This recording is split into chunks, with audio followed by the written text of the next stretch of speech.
Mukunda jewels వారి కొత్త brand Purvi light weight లో హెవీ డిజైన్స్ ఈ నవంబర్ 1 కుక్కట్పల్లిలో గ్రాండ్ ఓపెనింగ్. వివరాలకు సంప్రదించండి. సుమన్ టీవీ ప్రేక్షకులకు నమస్కారం. కార్తీక మాసం అంటేనే ప్రతిరోజు కూడా ఎంతో ప్రత్యేకమైన రోజు కదా అండి. అలాంటి కార్తీక మాసంలో నవంబర్ 4 మంగళవారం రోజున ఆ రోజు యొక్క ప్రత్యేకతను తెలియజేయడానికి మనతో పాటు ఉన్నారు ప్రముఖ జ్యోతిష్యులు బ్రహ్మశ్రీ నందిబట్ల శ్రీహరి శర్మ గారు. వారితో మాట్లాడదాం. గురుగారు నమస్కారం. గురుగారు, వాగర్థావివ సంపృక్తౌ వాగర్థ ప్రతిపత్తయే జగతః పితరౌ వందే పార్వతీ పరమేశ్వరౌ ఆదిత్యాయ చ సోమాయ మంగళాయ బుధాయ చ గురు శుక్ర శనిభ్యశ్చ రాహవే కేతవే నమః. శృంగేరి జగద్గురు పీఠాధిపతులకి కంచి పీఠాధిపతులకి నమస్కారములు తెలియచేసుకుంటూ కార్యక్రమాన్ని ప్రారంభిద్దాం. గురుగారు, మరి కార్తీక మాసం అంటేనే ప్రతిరోజు కూడా చాలా బ్రహ్మాండమైన రోజులు గురుగారు. మళ్ళీ అలాంటి కార్తీక మాసంలో నవంబర్ 4 మంగళవారం రోజున ఎలాంటి ప్రత్యేకమైన రోజు, ఏం చేయాలి, ఆ రోజు యొక్క విశిష్టతను, పూజా విధానాలు, పరిహారాలు, ఏమైనా దానాలు చేయాలా, ఎలా ఉంటుంది ఆ రోజు? కార్తీక మాసంలో 4వ తారీఖు రోజున, నవంబర్ 4వ తారీఖు రోజున చతుర్దశి తిథి అమ్మ. ఇప్పుడు మనం చాలా సందర్భాల్లో చెప్పుకున్నాం, కార్తీక మాసము శివుడికి విష్ణువుకి ప్రీతికరమైనటువంటిది. వారిద్దరూ కలిసినటువంటి రోజు ఈ యొక్క కార్తీక చతుర్దశి, పౌర్ణమి ముందు వచ్చేటువంటి చతుర్దశి. దీని వెనక ఉన్నటువంటి గాథని చూస్తే అసలు చాలా మంది కోటి సోమవారాలని, ఏకాదశులని, ద్వాదశులని, కార్తీక పౌర్ణమిలని ఇలా చెప్పుకుంటారు కదా. ఏ విధంగానైనా కానీ ప్రతిరోజు విడివిడిగా ఒక్కొక్క దేవుణ్ణి ఆరాధన చేయాలి.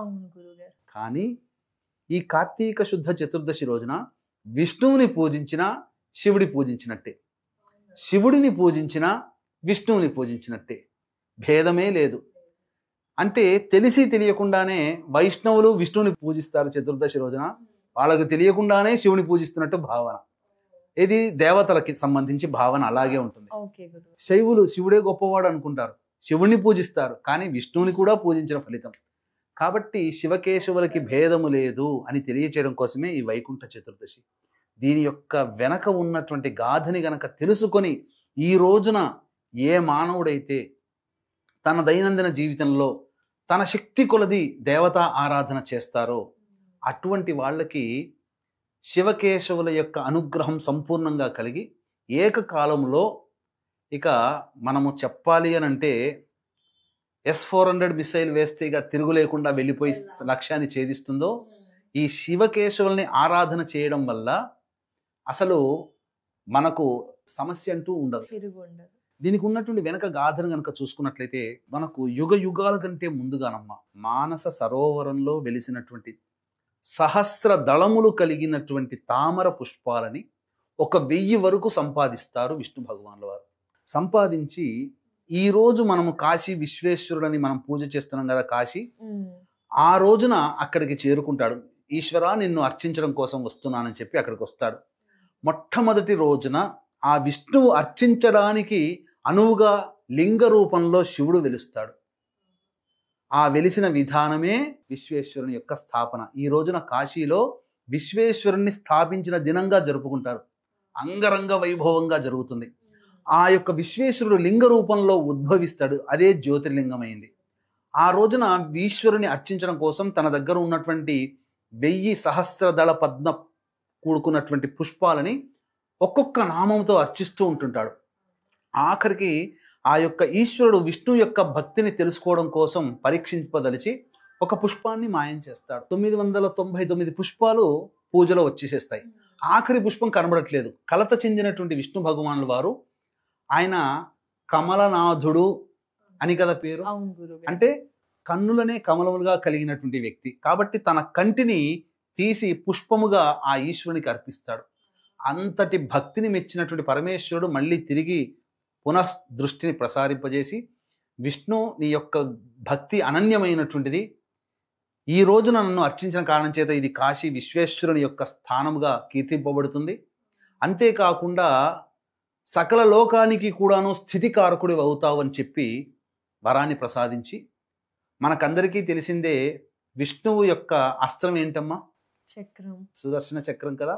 ఆ సుదర్శన చక్రాన్ని పరమేశ్వరుడు, అజేయమైనటువంటి సుదర్శన చక్రాన్ని ఈ యొక్క మణికర్ణికా ఘాట్లో ఈ వైకుంఠ చతుర్దశిగా పిలువబడుతున్నటువంటి పౌర్ణమి ముందు వచ్చే చతుర్దశి తిథి రోజున విష్ణు భగవానుల వారికి అందజేశాడు. సుదర్శన చక్రం వచ్చినటువంటి రోజు, అలాగే కాశీ విశ్వేశ్వరుడు జ్యోతిర్లింగ క్షేత్రముగా వెలిసిన రోజు ఈ వైకుంఠ చతుర్దశి. అందుకే అద్భుతమైన రోజు. అందుకే కాశీ క్షేత్రంలో ఈ రోజున శివకేశవుల్ని అద్భుతంగా కొలుస్తారు. అలంకారం చేసి ఆ కాశీ నగరమంతా కూడా అద్భుతంగా ఉండబోతుంది. అంతటి పరమపావన క్షేత్రంలో ఈ రోజున. కాబట్టి వీక్షించేటువంటి ప్రేక్షకులు కూడా శివకేశవులని ఎలా ఆరాధన చేయాలి ఈ రోజున అనేటువంటి విషయాల్ని, ఎటువంటి ఆరాధన చేయాలి, ఏ దానము చెయ్యాలి, ప్రత్యేకించి ఏ పుష్పాలతో ఈ ఇద్దరిని పూజించాలనే విషయం గురించి కూడా తెలుసుకుందామమ్మా. వీక్షించేటువంటి ప్రేక్షకులు కూడా నవంబర్ 5వ తారీఖు రోజున కార్తీక పౌర్ణమి, నవంబర్ 6 పద్మక యోగము కలిగినటువంటి రోజున, ఆ రోజున మీ జాతకరీత్యా కలుగు విద్య, వివాహ, ఉద్యోగ, దాంపత్య, అనారోగ్య సమస్యల నివారణకి, అలాగే శని మీనరాశిలో సంచారం చేస్తున్న కారణం చేత మేష, మిథున, కర్కాటక, సింహ, కన్య, వృశ్చిక, ధనుసు, కుంభ, మీన రాశిలో జన్మించిన వారికి శనిదోష నివారణ కోసం, మరియు అక్టోబర్, నవంబర్ నెలలో రవి, శుక్ర, బుధ, గురుగ్రహాలు మారుతున్నటువంటి కారణం చేత 12 రాశులలో జన్మించినటువంటి వారికి సమస్యలు, ఇబ్బందులు తప్పవు. గొప్ప పుణ్యాన్ని ప్రసాదించే మహిమాన్విత కాశీక్షేత్రంలో సర్వదోష నివారణ పూజలు, హోమాలు అనేటివి 6వ తారీఖు రోజున మధ్యాహ్నం 3 గంటలకి ప్రారంభమవుతాయి. ఈ కార్యక్రమంలో గోత్రనామాలు నమోదు చేసుకున్నటువంటి వాళ్ళకి శక్తిపాతము చేసినటువంటి కరుంగలి మాల మీకు ఇవ్వడం జరుగుతుంది. ఈ 6వ తారీఖు రోజున మధ్యాహ్నం 2 గంటల లోపల గోత్రనామాదులు నమోదు చేసుకోదలిచినటువంటి వాళ్ళు స్క్రీన్పై కనిపిస్తున్నటువంటి నెంబర్కి కాంటాక్ట్ చేసి గోత్రనామాదులు నమోదు చేసుకోవచ్చు. ఈ రోజున ప్రధానంగా చెప్పబడినటువంటి వైకుంఠ చతుర్దశి కదమ్మా. శివకేశవులు ఇద్దరూ కలిసి ఏకమైన రోజు ఈ రోజు. అందుకే కార్తీక మాసం ఇద్దరికీ సంబంధించింది అయ్యింది.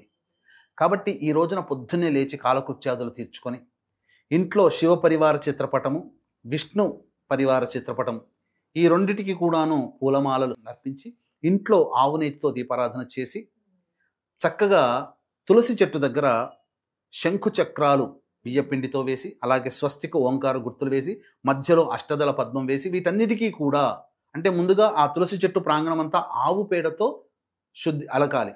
ఆ పైన శంకు చక్రాలు, స్వస్తిక ఓం గుర్తులు, అష్టదళ పద్మము వేసి వీటన్నిటినీ కూడాను గంధ పుష్పము, అక్షతలతో అర్చించాలి. అర్చించి అష్టదళ మధ్యలో దీపారాధన బియ్యపిండితో కానీ గోధుమ పిండితో కానీ చేసినటువంటి దీపారాధన చేసి, మధ్యలో మన చేతితో తయారు చేసినటువంటి 3 ఒత్తులని వేసి, ఆవు నెయ్యి వేసి లేదా నువ్వుల నూనె వేసి వెలిగించి విష్ణు సహస్రనామ పారాయణం ఒకసారి, శివ సహస్రనామ పారాయణం ఒకసారి మనం పారాయణ చేయాలి. నైవేద్యంగా ఆవు పాలు, 2 అరటిపండ్లు, దానిమ్మ పండు, జామకాయ నైవేద్యంగా పెట్టవచ్చు. ఇక ఆ రోజంతా కూడాను ఉపవాస నియమాన్ని పాటించి పండ్లు, పాలు పదార్థాలు తిని శరీరాన్ని నిలుపుకొని సాయంకాల ప్రదోషకాల సమయంలో శివాలయానికి చేరుకొని మొట్టమొదలుగా ఆ శివాలయంలో ఉన్నటువంటి తులసి అనగా మారేడు దళాన్ని అక్కడ పెట్టి ఆ విధంగా ఈశ్వరునికి అర్చన చేయాలమ్మా. చేసి ఆ మారేడు దళాన్ని తీసుకొని వెళ్ళి విష్ణు ఆలయానికి చేరుకొని అక్కడ తులసి మాల పెట్టాలి. ఆ మారేడు దళాన్ని విష్ణువుకి వేయాలి. తర్వాత ఆ స్వామికి అర్చన జరిపించి తులసి మాలను తీసుకొచ్చి శివుడికి వేయాలి. ఇక తదనంతరం 2 దేవాలయాల్లో దీపారాధన చెయ్యాలి. అలాగే అక్కడ రావి చెట్టు ఉంటే రావి చెట్టు మొదట్లో కూడా దీపారాధన చెయ్యాలి. ప్రత్యేకించి ఈ 2 దేవాలయాల్లో కూడా దీప దానము చెయ్యాలి. వెలిగించి దీపమును వెలిగించి దీపదానం చేయాలి. తర్వాత ఉసిరిక దానము చెయ్యాలి. సాలగ్రామం దానము చేయాలి. శివాలయంలో సాలగ్రామ దానము, విష్ణు ఆలయంలో శివలింగ దానము చేసిన మానవుడికి సమస్తమైనటువంటి వాంఛలు తొలగిపోతాయి. ఇంతకంటే ఆ మానవుడు పొందే పుణ్యాన్ని వర్ణించడం మనకు ఇన్ఫినిటీ అని అంటారు కదా, అనంతమని. ఇక ఆ అనంతమనే చెప్పవచ్చు. ఈ రోజున ఎవరైతే ఏ దేవాలయంలో, విష్ణు ఆలయంలో, శివాలయంలోనకైనా కానీ మార్కండేయ పురాణాన్ని గనక దానం చేసినట్లయితే యాగాలలో మహోత్కృష్టమైనటువంటి పౌండరీక యాగాన్ని చేస్తే ఎంత పుణ్య ఫలితం వస్తుందో ఆ పుణ్య ఫలితం మనకు వస్తుంది. కాబట్టి 1, 2 పాపాన్ని లెక్కించడానికి చిత్రగుప్తుడు యముడు ఉన్నాడు. పుణ్యాన్ని లెక్కించడానికి 33 కోట్ల మంది దేవతలు ఉన్నారని చెబుతున్నారు కదా. ఆ కార్తీక మాసంలో వైకుంఠ చతుర్దశి రోజున ఈ చెప్పిన విధానంగా ఎవరైతే ఆచరణ చేస్తారో అటువంటి వారి పుణ్యాన్ని లెక్కించడానికి ఆ 33 కోట్ల మంది దేవతల తరము కూడా కాదు అని మనకు కార్తీక పురాణంలో చెప్పబడింది. కాబట్టి ఇట్టి వైకుంఠ చతుర్దశి రోజున ప్రధానంగా చేయాల్సినటువంటిది ఏంటనంటే తిరదానం చేయాలి. నువ్వులు, నల్ల నువ్వులు దానము ఉదయం పూటనైనా లేదా ప్రదోషకాల సమయంలోనైనా ఉపవాసం ఉంటారు కాబట్టి ప్రదోషకాల సమయంలోనైనా కానీ బ్రాహ్మణుడికి, ఉపవాసం ఉన్న బ్రాహ్మణుడికి, తాను ఉపవాసం ఉన్నటువంటి బ్రాహ్మణుడికి దానము చేస్తే ఇక అసలు పితృలోకం అంతా, అంటే మన పితృదేవతలు సంతోషిస్తేనే మనకు ఎంతో పుణ్యం కలుగుతుంది. అటువంటిది మానవులుగా జీవించినటువంటి వాళ్ళకి ఈ యొక్క భూమి, దేవతలకి స్వర్గలోకము, రాక్షసులకి పాతాళ లోకము, నాగదేవతలకి నాగలోకం, ఇలా ఒక్కొక్క విధానంగా లోకం ఉన్నట్టుగా పితృదేవతలు మరణించిన వాళ్ళందరూ పితృదేవతలే. ఈ భూమి మీద మరణించిన వాళ్ళందరికీ పితృలోకం ఉంటుంది. ఆ పితృలోకమంతా కూడా సంతోషపడుతుందట ఈ యొక్క వైకుంఠ చతుర్దశి అయినటువంటి నవంబర్ 4వ తారీఖు రోజున నల్ల నువ్వులు దానం చేసినటువంటి మానవుడికి. కాబట్టి ఇంతటి మహిమ కలిగినటువంటి వైకుంఠ చతుర్దశిని ఎవ్వరూ కూడా మిస్ చేసుకోకండి. మీకు తెలిసిన 100 మందికి చెప్పండి. ఆ 100 మందిలో 10 మంది ఈ యొక్క వ్రతాన్ని ఆచరించినటువంటి కారణం వల్ల వాళ్ళు పొందిన పుణ్యంలో భగవంతుడు మీకు కొంత పుణ్యాన్ని ప్రసాదిస్తాడు. అంతేకాకుండా ఈ యొక్క సంబంధించినటువంటి మహామహిమాన్విత కాశీక్షేత్రంలో పద్మక యోగం కలిగినటువంటి నవంబర్ 6వ తారీఖు రోజున సర్వదోష నివారణ పూజలు, హోమాలు అనేటువంటివి జరిపించడం జరుగుతుంది. అవకాశం ఉన్నవాళ్ళు కార్యక్రమం కాంటాక్ట్ చేసి 6వ తారీఖు మధ్యాహ్నం 2 గంటల లోపల మీ గోత్రనామాదులు నమోదు చేసుకోవచ్చు. శక్తిపాతం చేసినటువంటి కరుంగలి మాల మీకు ఇవ్వడం జరుగుతుంది. ధన్యవాదాలు గురుగారు. వైకుంఠ చతుర్దశి గురించి చాలా క్లుప్తంగా చక్కగా వివరించారు గురుగారు. ధన్యవాదాలు. సర్వం శ్రీ ఉమామహేశ్వర పర బ్రహ్మార్పణమస్తు.